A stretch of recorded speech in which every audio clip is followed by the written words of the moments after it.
Good afternoon, everyone. My name is Mabel Lim, and I am the Director of Admissions at York House School.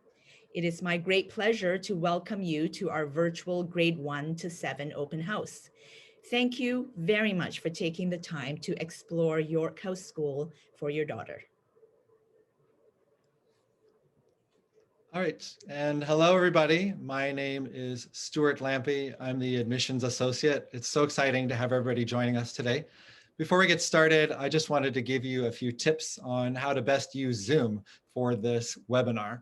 If you see in my image here, you can look at the top of your screen. There's a little black rectangle there that says View Options right next to the green bar. Click on that and then choose side-by-side mode. This will allow for the slides not to be interrupted by the speaker's view.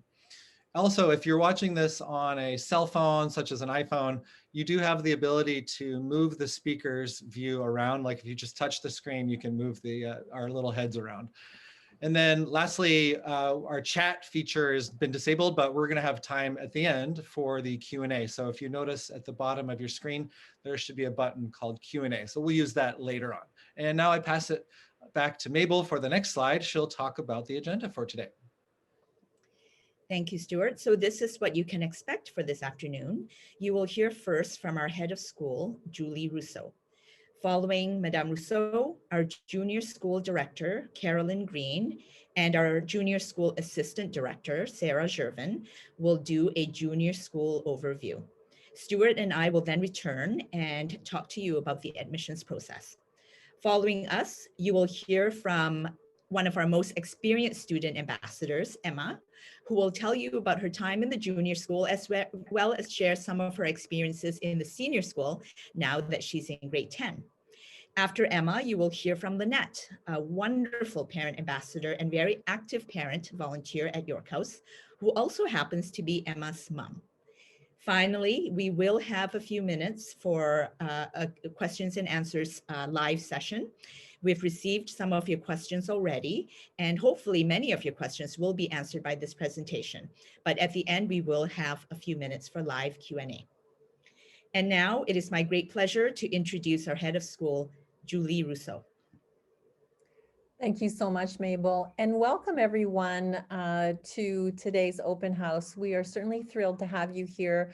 We have lots of information for you, and I just wanted to introduce myself. I'm Julie Rousseau, head of York House School. This is my third year as head of school, and I have the privilege of working with very dedicated faculty, students, and a parent community. And today you will get to learn a lot more about York House School. And this is definitely one of those very important decisions that you have to make as parents. And we certainly are thankful that you are considering our school for your daughter's education. Slide, please.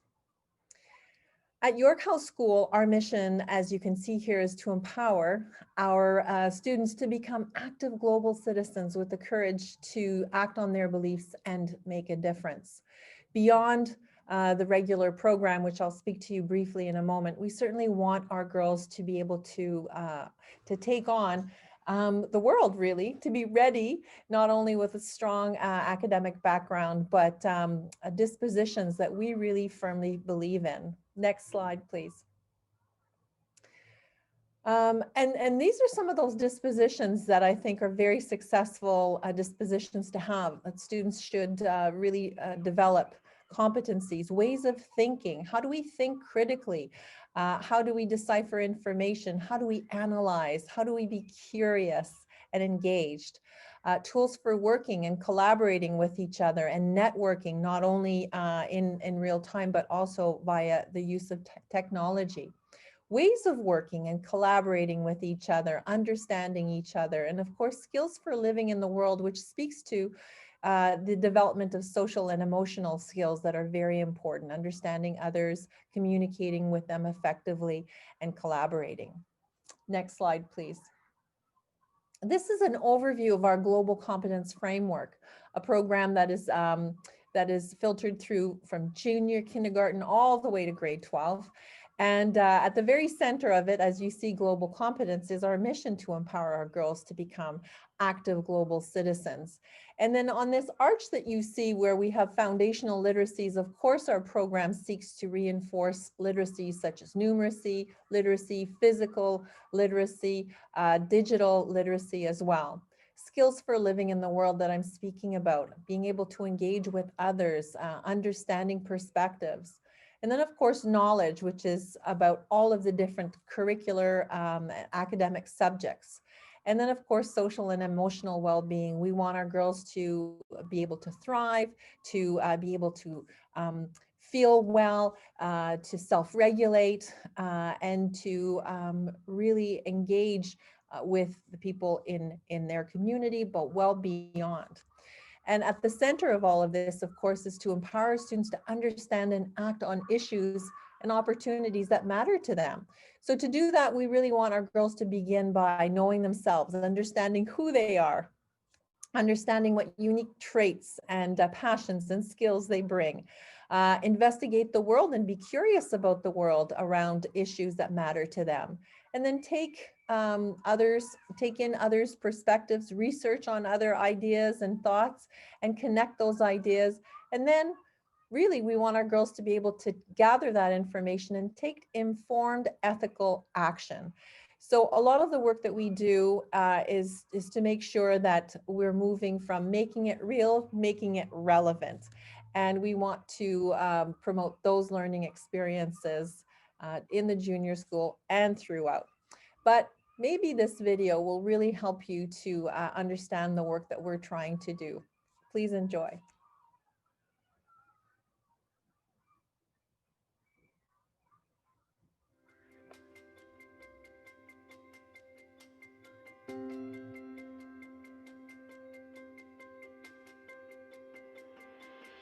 York House School has always existed to empower young women to become active global citizens. We want girls to have the courage to act on their beliefs and make a difference in the world. And really, this is our mission to this very day. Each day at York House School, we set out to see, hear, and connect with every student. We know that by making strong connections with each other and others in the community, they will be able to build confidence, develop an understanding of the world that encourages them to think beyond themselves, and really create a life filled with joy and purpose.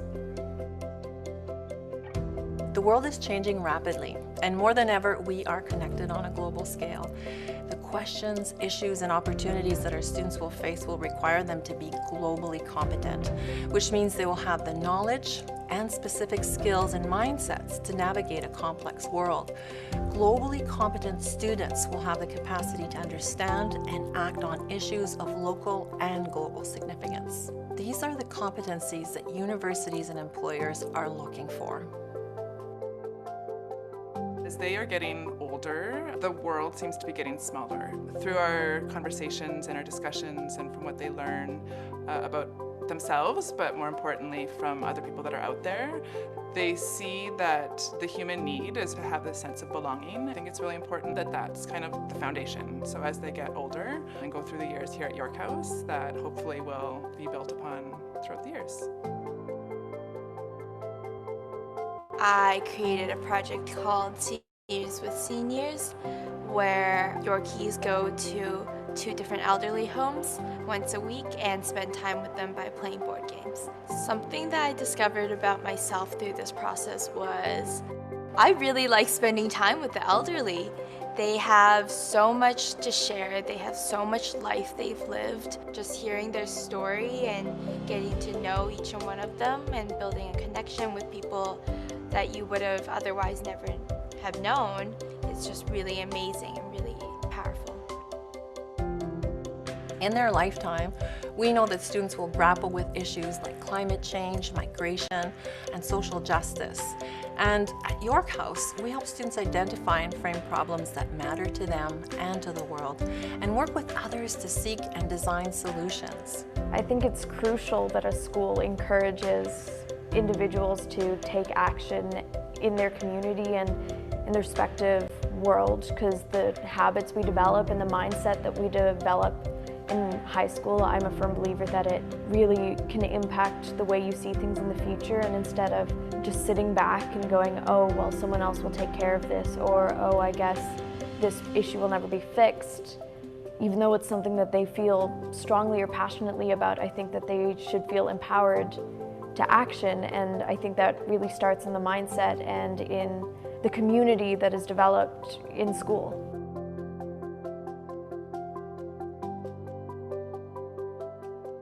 We provide learning experiences that are real, that are relevant, and have an impact. And whether it's inside the classroom, on the court, on the stage, or in the community, our students are able to make connections to important issues. And you know what? That's powerful. And what's also powerful is how we make it a priority to help our students move from ideas to action. For a school to be creating a safe environment for people to be acting on their passions or translating that interest into initiatives is really important. At York House, we have the confidence that whatever path our graduates choose, they'll not only leave their mark, but they will inspire others to make the world a better place.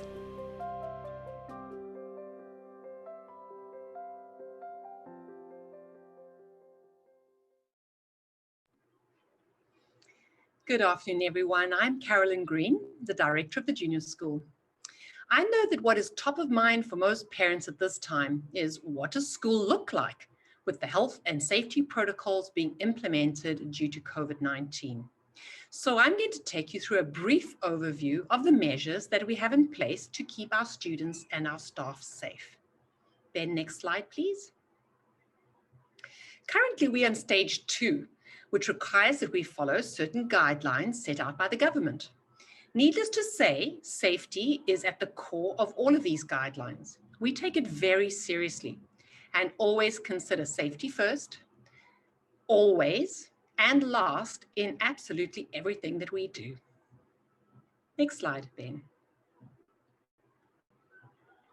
This just gives a graphic of the different levels of measures that we can take and their relative importance and protectiveness. And at the top, we have the public health measures, things like contact tracing and testing.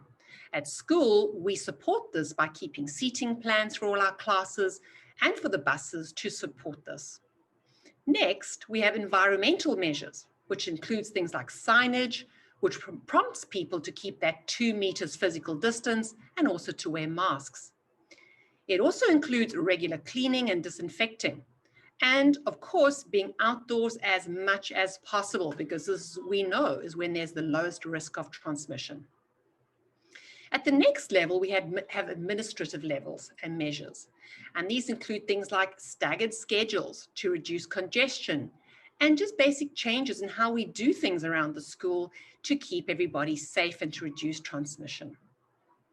Personal measures include things like the daily health checks, and parents keeping students at home when they're sick, maintaining that 2 meters physical distance, which we all know is so important, and of course, frequent hand washing.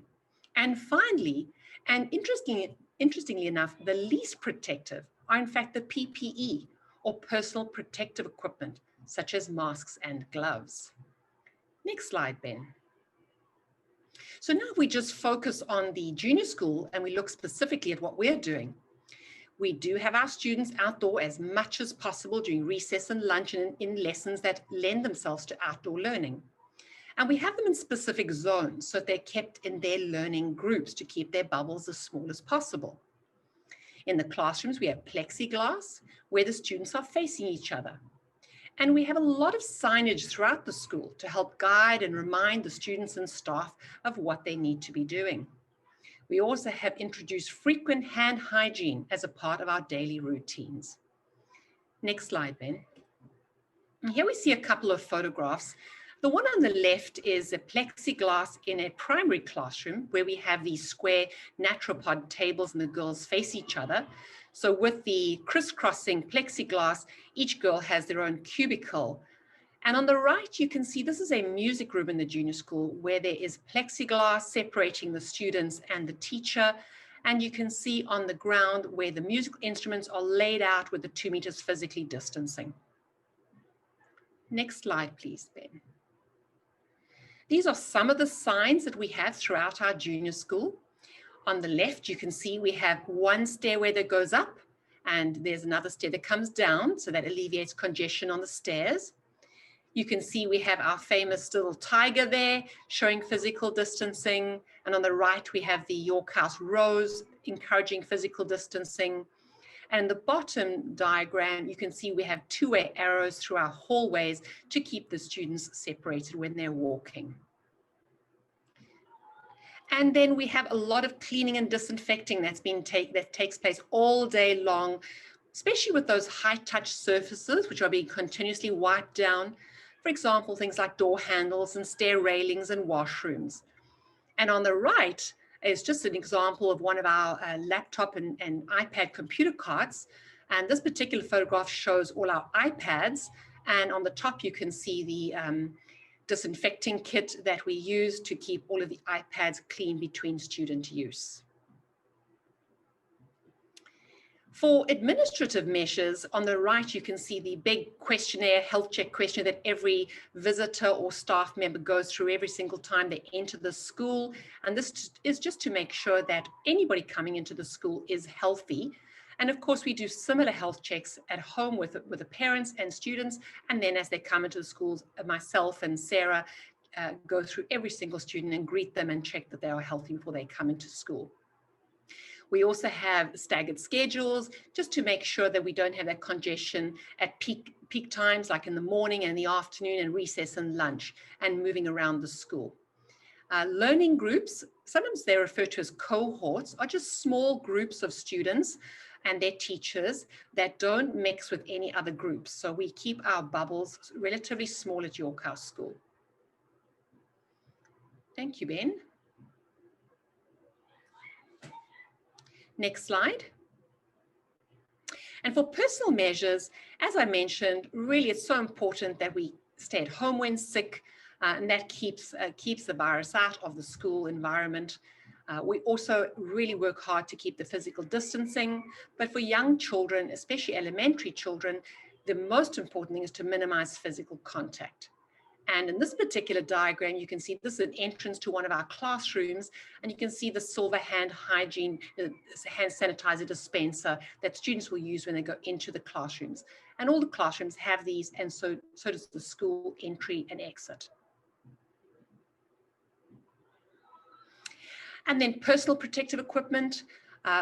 Staff wear masks most of the time, especially in public areas and hallways and cafeteria. And of course, grade 4 to 7 students as well wear masks during the day as much as possible. But when they're in their learning group, this is not as imperative. It's just really when they're mixing with other cohorts.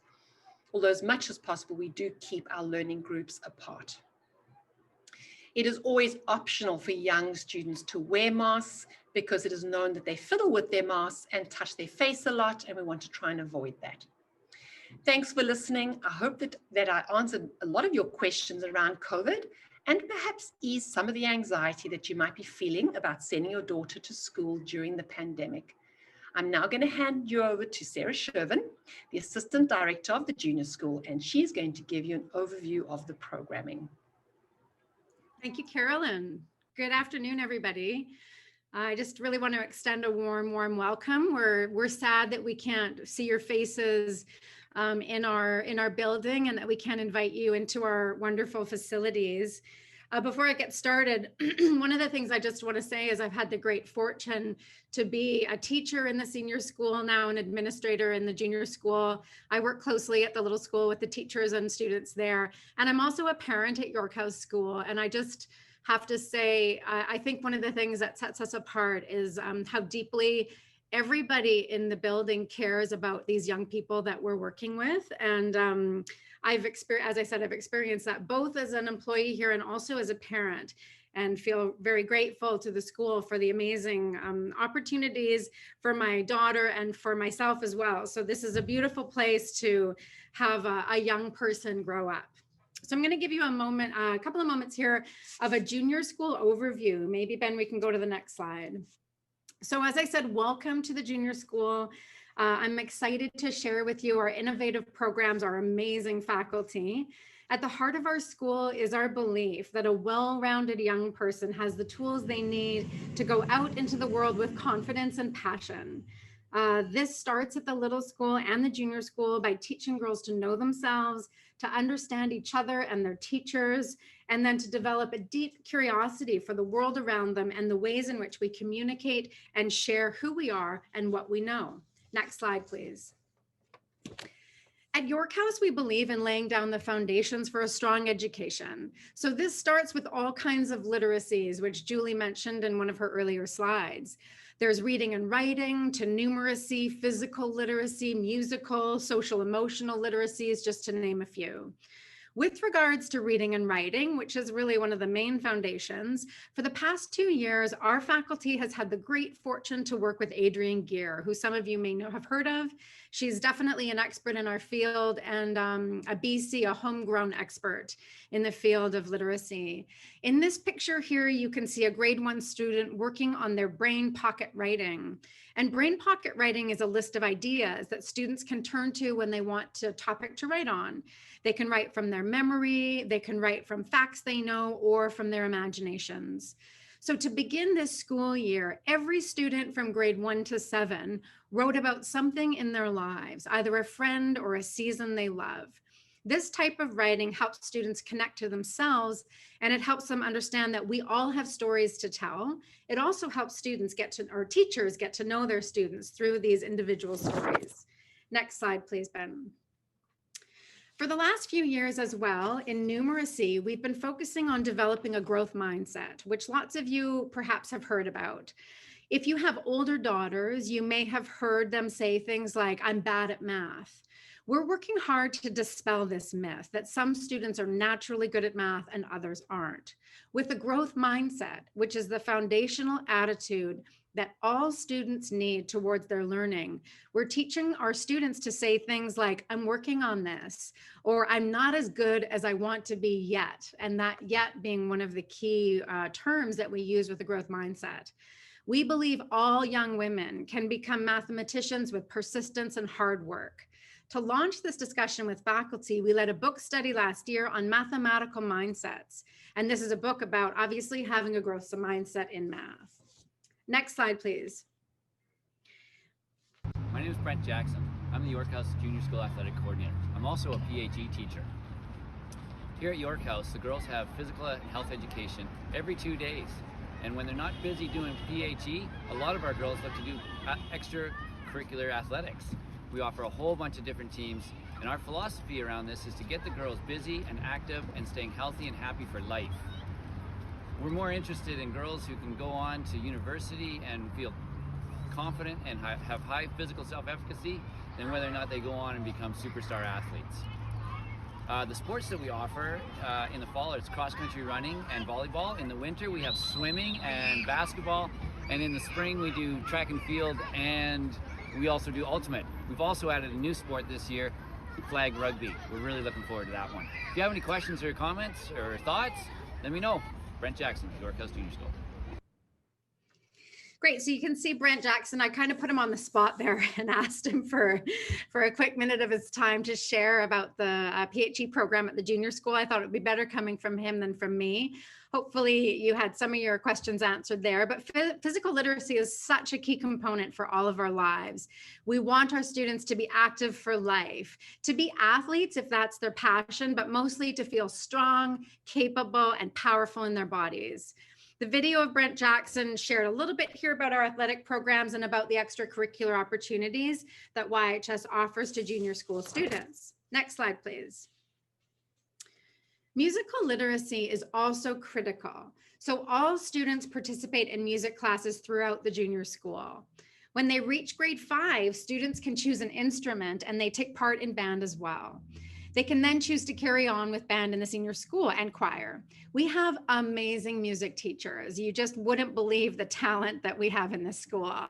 In the video that you're going to see, this was taken last year before the pandemic. So I'm bringing you a video where we are not physically distancing because it was done last year. So you're going to see here Ms. Ninen with her grade 3 students, and they're singing Eye of the Tiger.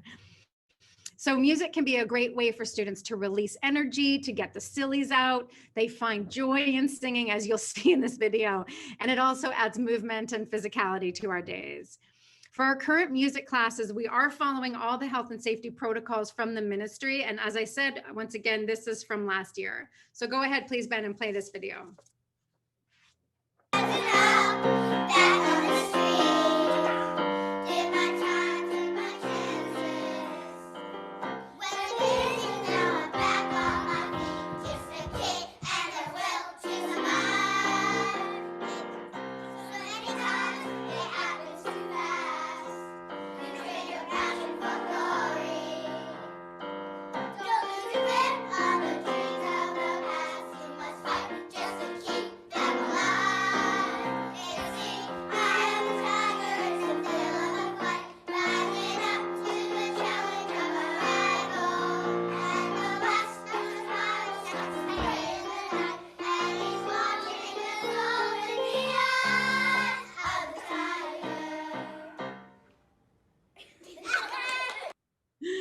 I hope you enjoyed that as much as I did. Every day I hear the kids singing downstairs, and I have to go in and peek in and watch and listen to these young women just get so passionate in their singing, and it's quite fun. Next slide, please, Ben.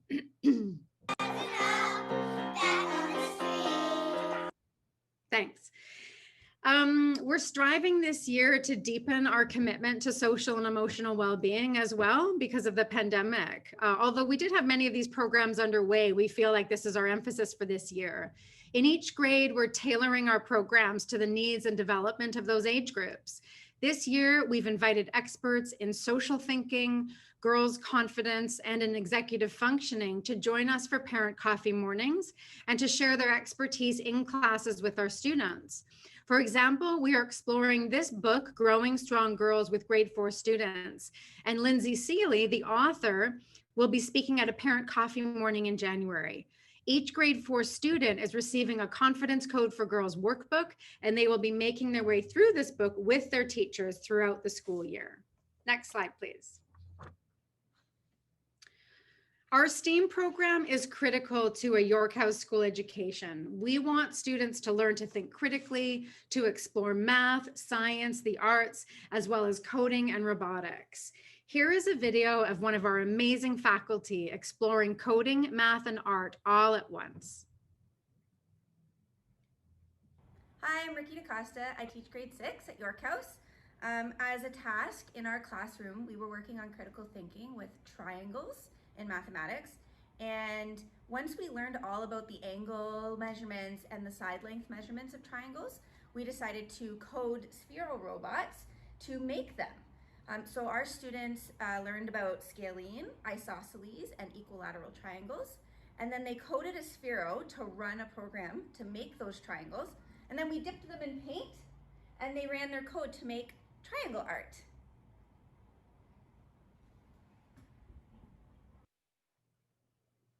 Great, thank you. And my last slide.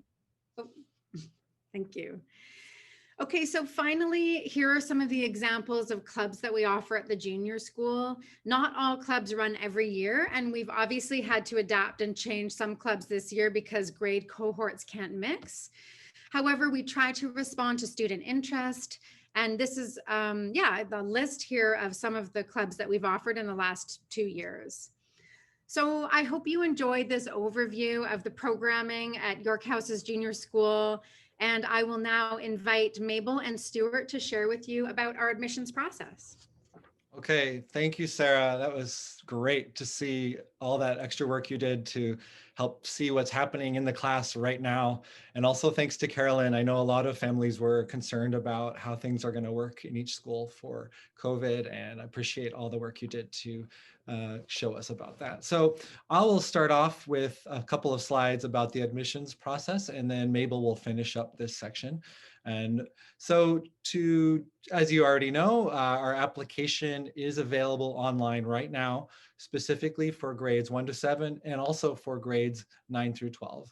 And that will be closing on January 25th. And then make sure that you use a working email address, or it's an email address that you check regularly. This will be our primary basis for getting a hold of you for any sort of updates regarding the application process.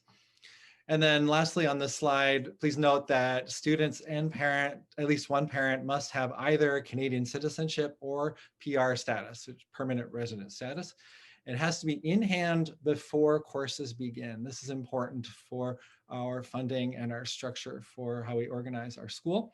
If you are not in this category, maybe you're in the process of it, we're happy to talk to you. And so please reach us by email at admissions@yorkhouse.ca as seen on the slide, and we can discuss your particular case. All right, next slide, please. So a lot of people are asking us about, how am I going to get in? What do I do? What are the chances? So I'll explain a little bit about that, and Mabel will also touch on that topic.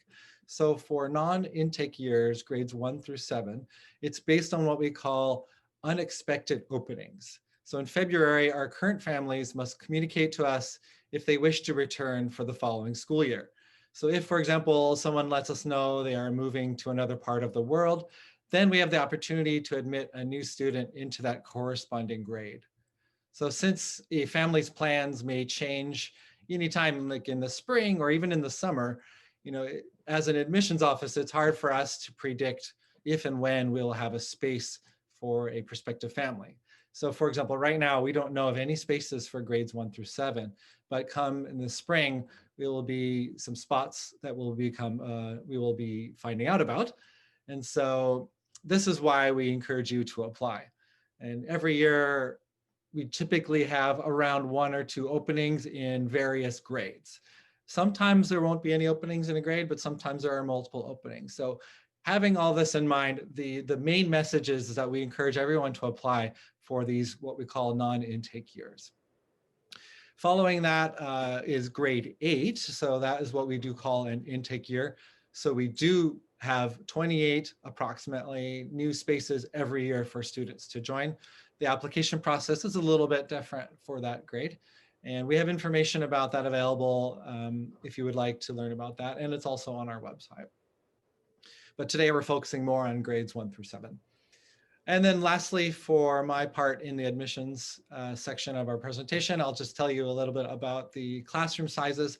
So from grades 1 to 7, there are 2 classes of 20 students each, so approximately 40 students per grade.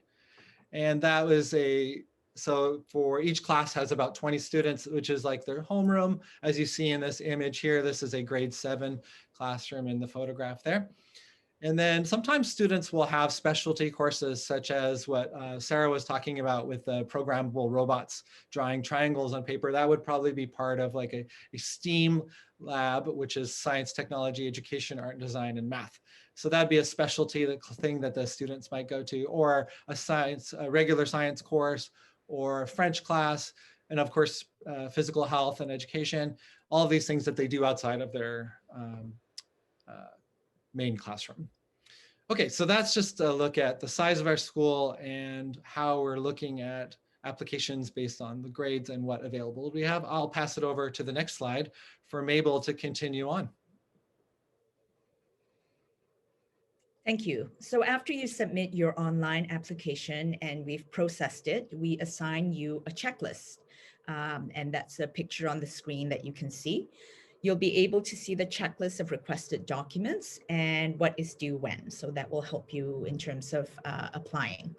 Supporting documents, please note, are also due by the deadline. Your application is not considered complete until we receive all the requested supporting documents.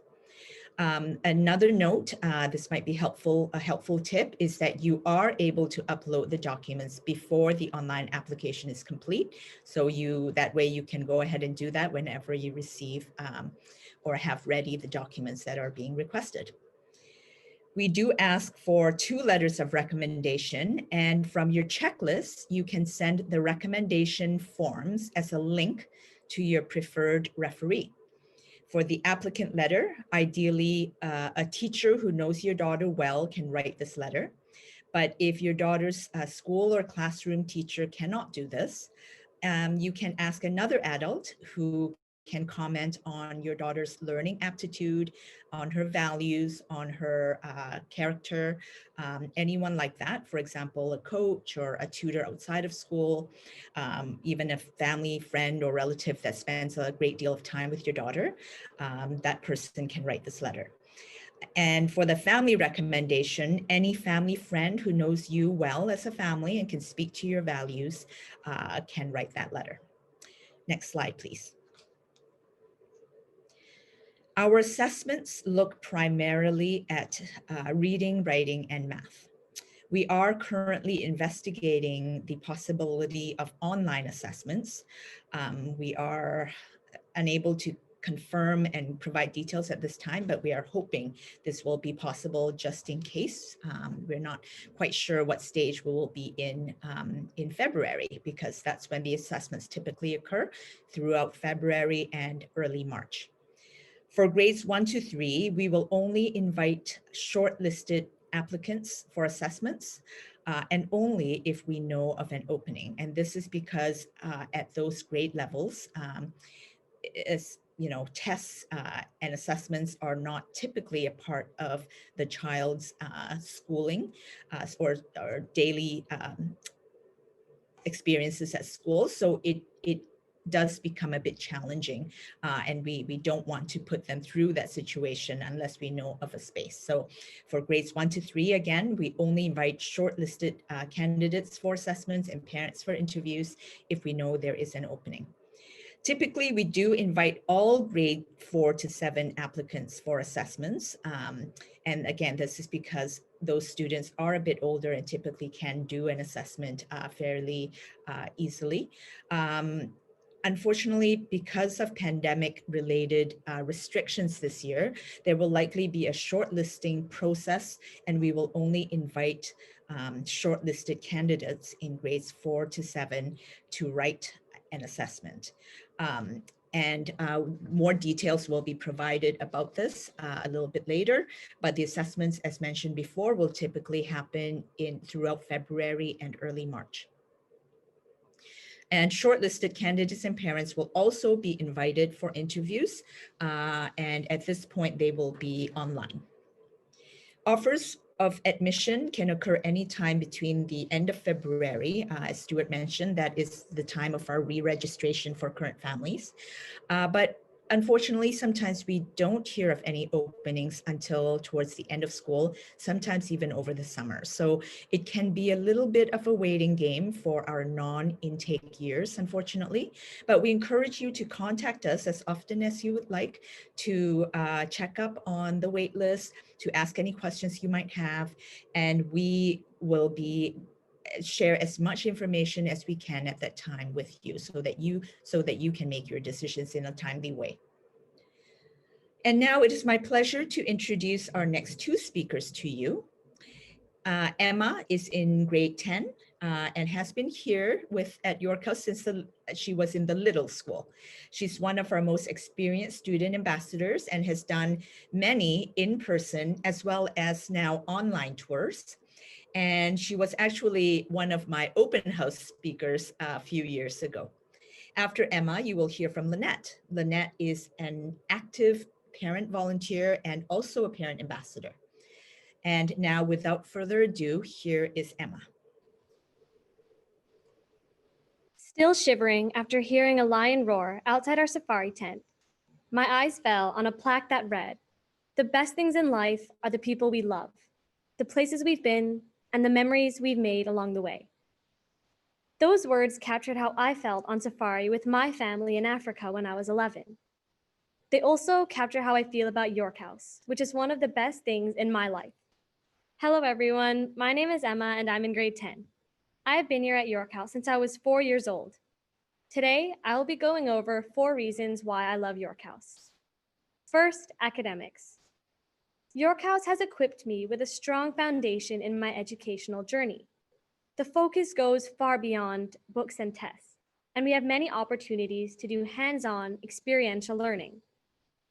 In the junior school, some of my fondest memories are salting a deer hide in science to learn about early civilization, visiting the law courts for social studies where we got to watch real trials, and sleeping beside beluga whales at the aquarium for our grade 3 school trip. In the senior school, I love having the option to work at my own pace and take some accelerated courses. Although I am in grade 10, I'm currently taking Math 11 honors, accelerated French, and Life Science 11. I also love the range of electives we have to choose from, like textiles, media arts, Spanish, and drama. There's something for everyone. Now that I'm in grade 10, I'm thinking about where I would like to go for college. And I'm fortunate that our wonderful university counselor helps me explore different college paths in Canada, the US, and UK. Second, extracurricular opportunities. In the junior school, I had the chance to participate in the BC Chess Tournament and Independent School Speech Championships, where I represented York House 4 years in a row. In the senior school, the opportunities expanded even more. There are 37 clubs that you can be a part of, ranging from Model United Nations to the Dance Club, Philosophy Club to the Harry Potter Book Club. In athletics, we have many teams you can join, like basketball, swimming, volleyball, and track and field. I played on the volleyball team for 3 years in the junior school and continued into the senior school where I played on the 8A volleyball team. I had so much fun playing with my teammates, competing against our rivals in other schools, and I learned how to be resilient and not give up. York House also offers many outdoor and travel opportunities. Each year, starting from grade 3, we go on a special outdoor education trip for a couple of days. In the senior school, there are opportunities to travel within Canada, like to Quebec in grade 8 to learn about French culture, and around the world in a grade 9 exchange program to Australia, Mexico, or England. Third, the arts. I've been part of our school band since grade 5. Everyone gets to choose an instrument. I chose the flute. I have been so lucky because our wonderful music teacher, Miss Haylett, has been with me from the very beginning. Each year, we perform concerts and get to play in small ensembles. Our band received gold for our performance at the annual Kiwanis Music Festival. In the junior school, we enjoyed art class every week where we got to paint, make sculptures, and design our own creations. In the senior school, drama is offered as an elective, and each year, our school stages a wonderful musical working with other schools like St. George's and Crofton. One thing I really look forward to every year is the annual Cats Meow, which is a poetry competition in our senior school. Finally, service. Our school motto is not for ourselves alone, and we're always encouraged to be part of and contribute to a bigger community. In grade 6, we read to younger children in other schools through the Reading Bear program. And in grade 7, we volunteered at the YWCA downtown, where we made sandwiches to be served to the homeless and helped with childcare for single mothers. In the senior school, there are many leadership opportunities you can take, like being a class president, house captain, part of the student executive, or being a student ambassador like myself. These are some of the opportunities that York House has given me and that have made my experience at this place so special. In addition, I have made lifelong friends who I know will stay with me long after we graduate. Some I have known since I was at the little school, and others I met in grade 8 as new arrivals to the school. At York House, I have found that each student has a personal relationship with their teachers. Our classes are small, and I have found that each of my teachers has taken a personal interest in me and contributed to who I am today. I will always cherish the encouragement my teachers have shown me, the friendships I share with my peers, the reward of music and sports, and the joy of sharing our blessings with the community. If that wall plaque I saw in Africa is right, and I believe it is, then York House is for me one of the best things in my life.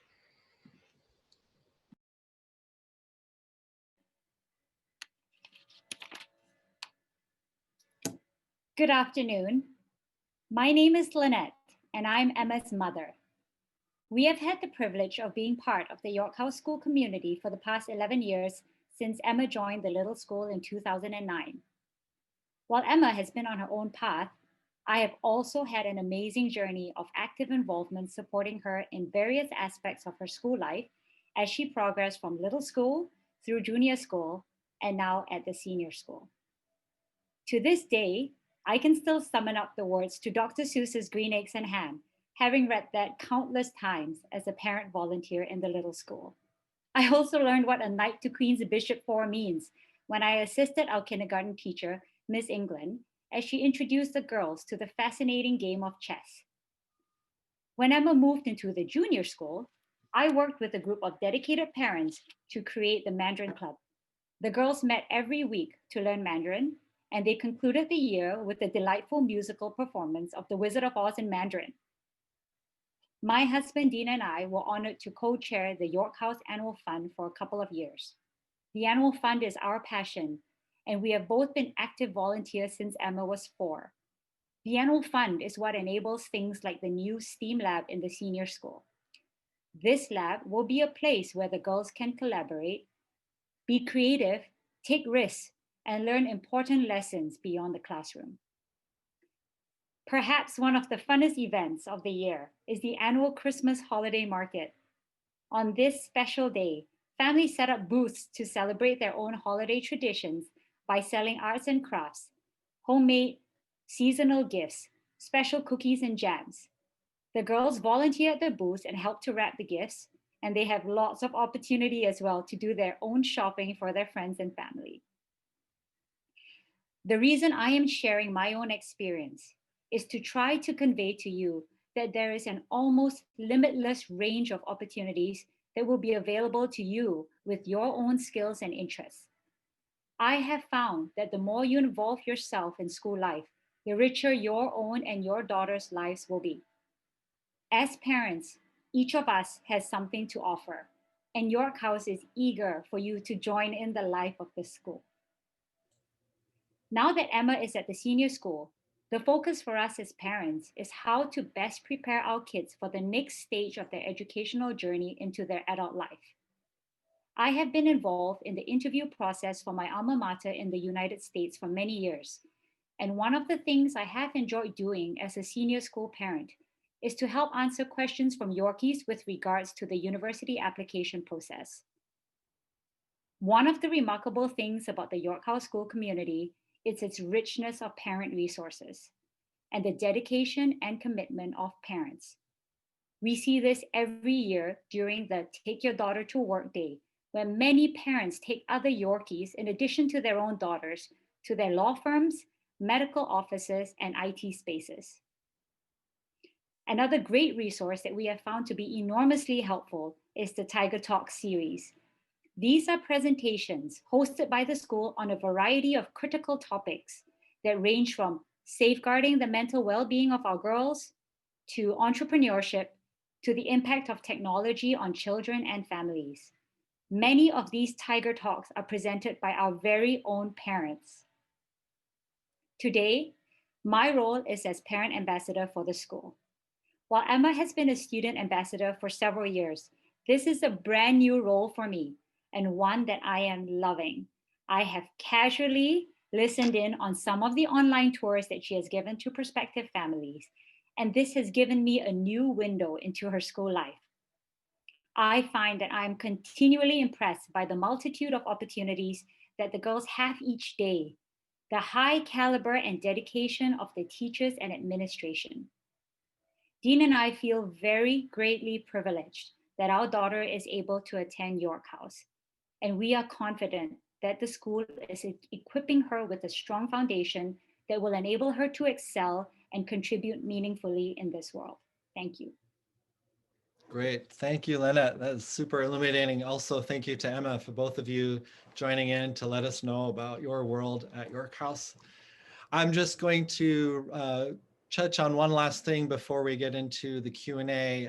Other ways that you can check out our school. And, of course, we're not able to bring in guests on site, but we did in the spring create a 360-degree virtual tour, much like how you would tour a real estate ad online. You can now zoom around our school and check out all the public spaces, all the classrooms.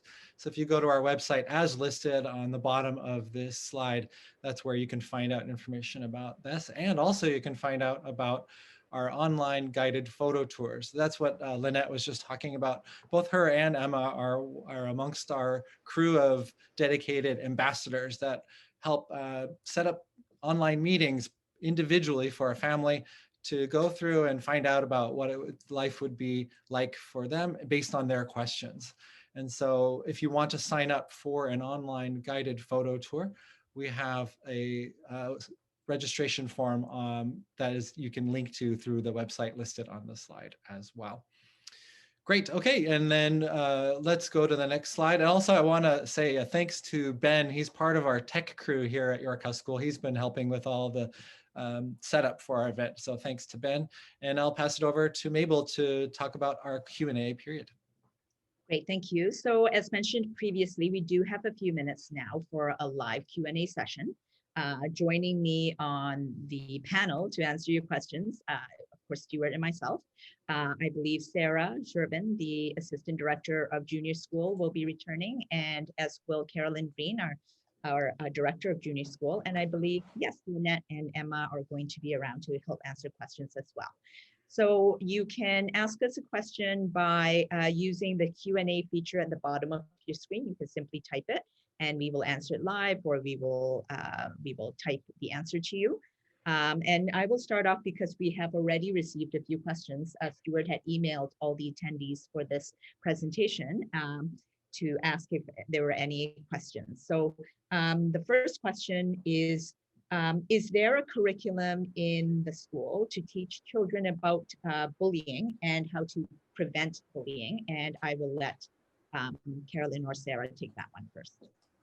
Thanks, Mabel. Yes, I can definitely speak to that. Yes, the answer is yes. We have a variety of social emotional learning programs and tools which we use to educate the students about bullying behavior and thoughts. For example, in the little school, we have the iCare program. In the junior school, we have the Second Step program and social thinking as well. All of these programs teach girls how to be with each other in a respectful way, how to interact with each other, how to develop and cultivate relationships. And we know that a focus on connection and belonging is a proactive way of reducing the chance of bullying, because when girls feel connected to each other and feel a part of the school community, then they're less likely to exert power over another person. Also, our administrators are all ERACE trained, and this is through the BC ERACE Bullying Program. And they work very closely with the teachers to identify any instances of bullying and deal with them as quickly as possible. Thank you very much. Carolyn, Sarah, did you want to add anything or good? Okay. The next question we have is, how does York House respect the integration of various cultures? So I will start by answering that one, and the others can jump in. So I would say that first off, diversity is a very important aspect of our school, and it is one of the admissions goals. We do work throughout the admissions process by the way we structured the process, that we ensure we have a very diverse group of students and families to enrich our community. So that's one thing you need to know. Secondly, you know, when we have a very diverse community, we are, I feel, a very warm and welcoming and inclusive community. It starts with a lot of, actually what Carolyn was talking about. It starts with building a caring community and teaching our students to be an active part of that. And certainly a significant part of that is accepting others for who they are and celebrating them and making sure they feel as loved, as included as you know, you are yourself. So I would say that, you know, through our kind of anti-bullying and social emotional learning programs, that's a big part of it. That is probably kind of the foundation of it. But the other part of it is that, you know, we are a non-denominational school, and very often when we celebrate different festivities, you know, for example, at this time, our winter celebration is known as a celebration of community. So we don't celebrate a particular thing, but rather we actually celebrate a lot of the family traditions that our different families have. And we do that kind of throughout the year for many different events and occasions. So perhaps I'll let anyone else add to that in terms of how we integrate diverse cultures, different types of families into our school. I can add to that, Mabel. I think you hit the nail on the head when you said we're a very multicultural school. And I think that's, all our parents, our students, our teachers and staff, they all bring their own cultures to the community. And we encourage them to share their cultures through school projects, through activities and assignments and clubs and in any way that they feel comfortable. And also our teachers and our Learning Commons teachers have built a wide range of resources which support cultural diversity, and we continue to add to this collection as they are suggested to us. And as you mentioned, Mabel, we have a lot of school-wide celebrations. I would just like to jump in at this point as well and add a little bit of light to the two questions. I think that the school's motto, "Not for ourselves alone," really rings true. And it is this very, very unique and special motto that is lived out and modeled from the head of school through the staff and administration and all the way down to the youngest student in school, is really what gives the school a really incredible environment for the girls. And it is something that is lived out every single day in the behaviors. And it is one of the big reasons why we have been so thrilled with Emma's experience through the Little Junior and Senior School, because we've seen that shown in so many areas and just really lived out every day. I'll just add one final thing, unless there's someone else who'd like to say something. At the beginning of the presentation, Julie commented on our global competence framework, and that framework's designed to teach us to know ourselves and to empathize with other people, and then to research and understand something, eventually to come to a place of being able to take action. And so in terms of particularly the time that we're living in right now through the Black Lives Matter movement and the real push throughout the world to be more inclusive, more diverse, and more equitable, our school has, an opportunity, but also a kind of foundational framework for helping students come to understand issues and then take action that is meaningful to them in a safe way with the guidance and help of educators. And I would say we're all also learning to know ourselves and to understand and empathize with others, and to learn about what kind of action we can take as individuals and as an institution. So we're in a process of growing and developing in terms of diversity, equity, and inclusion. But the most exciting part, I think, as an institution is that we have a framework already in place that's teaching kids how to work and learn about big issues, complex issues that that we hope they're going to go out into the world and be capable in taking action on. Thank you. We have a few more questions here. There's a question: what makes your school stand out compared to other girls' schools? Well, in Vancouver, I assume you're talking about Crofton, because there's not a ton of choice. So that's a great question, and this is typically we do get asked this question, and it's a question that probably Emma, you'll remember when we do student ambassador training. It's one of the questions we talk about. So first off, I think it's important to state that both schools offer a great educational experience for girls, and it's great to have more than one school as an option. I would say that what you have to do in terms of looking at fit, because it does come down to that. There's no such thing, we often say in admissions, as a perfect school, but there is certainly such a thing as the best fit for your child and your family. So you have to do your homework. You have to check out the different schools that are available. If you're considering co-ed as well, obviously check out co-ed schools as well.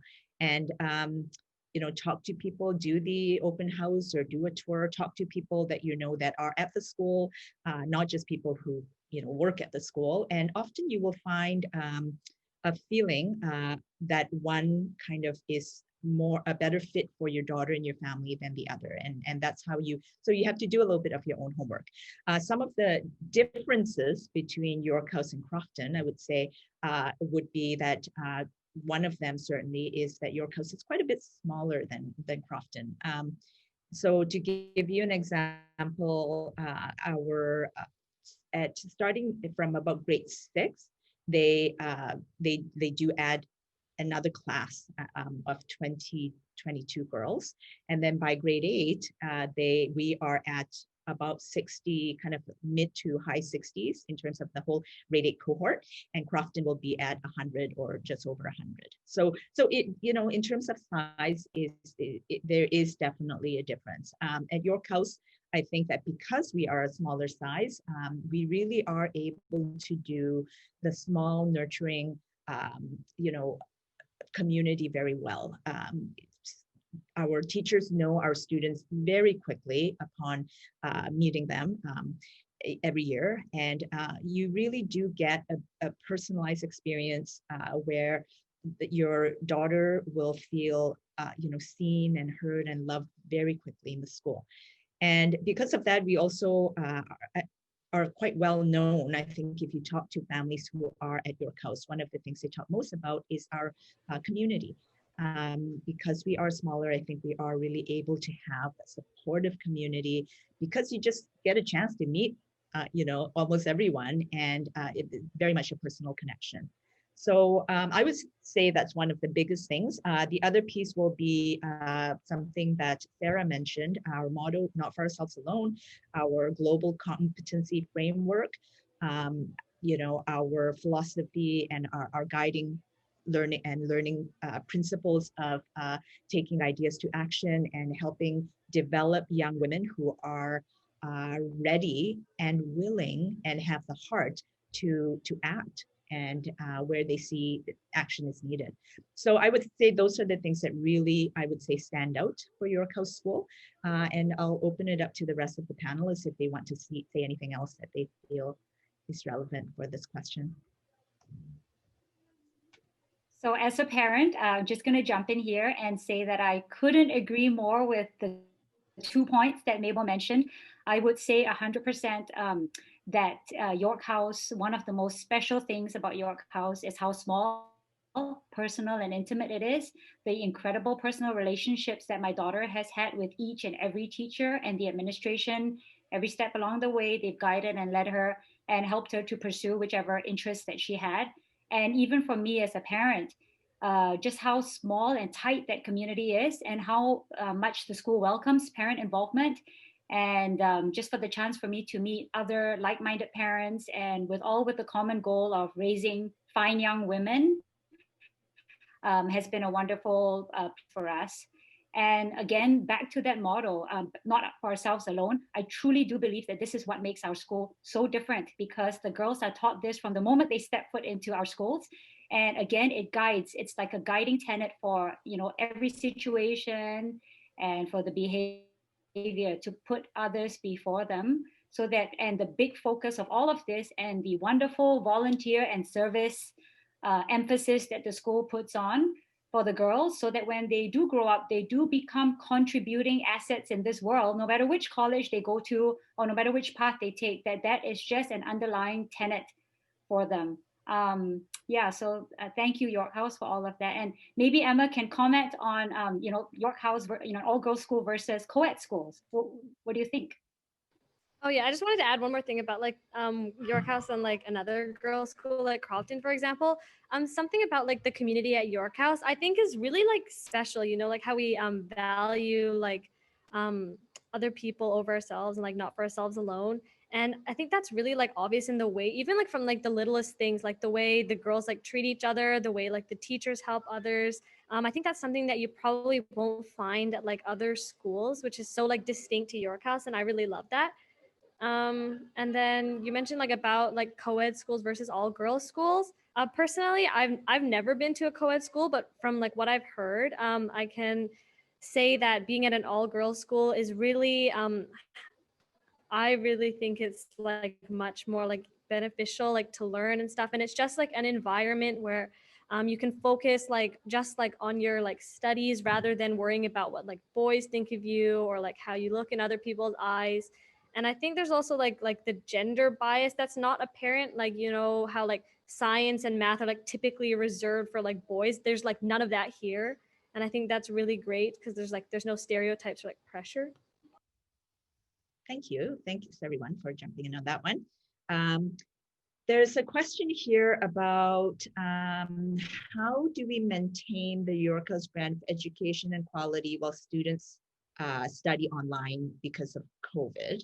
How's Yorkhouse different and unique while using these same tools? So I was thinking a little bit about, you know, what I wasn't kind of 100% sure what the question was about, but I think what will help here is maybe talking a little bit about, you know, if we were to go to partially online learning, and as we did actually last March when we were fully online, maybe Carolyn and Sarah, we can talk a little bit about what our focus is when that happens, because it will be different.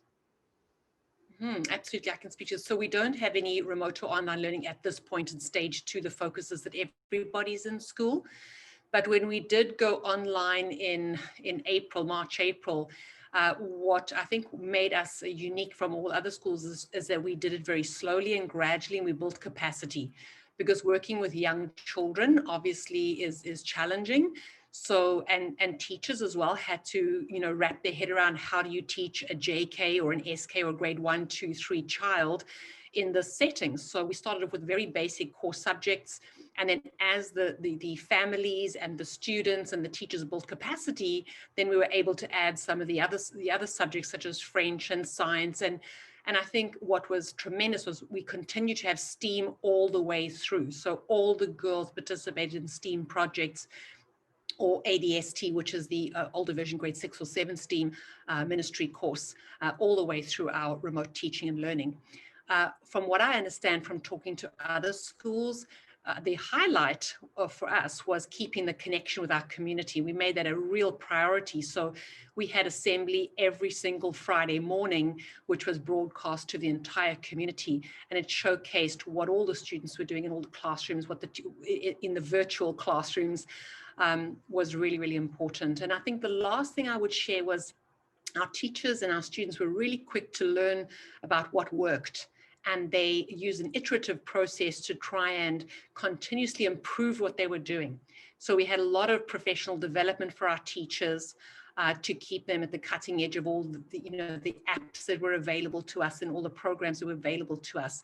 And we saw an incredibly rapid transition to a tech world by our entire community, incredibly effective.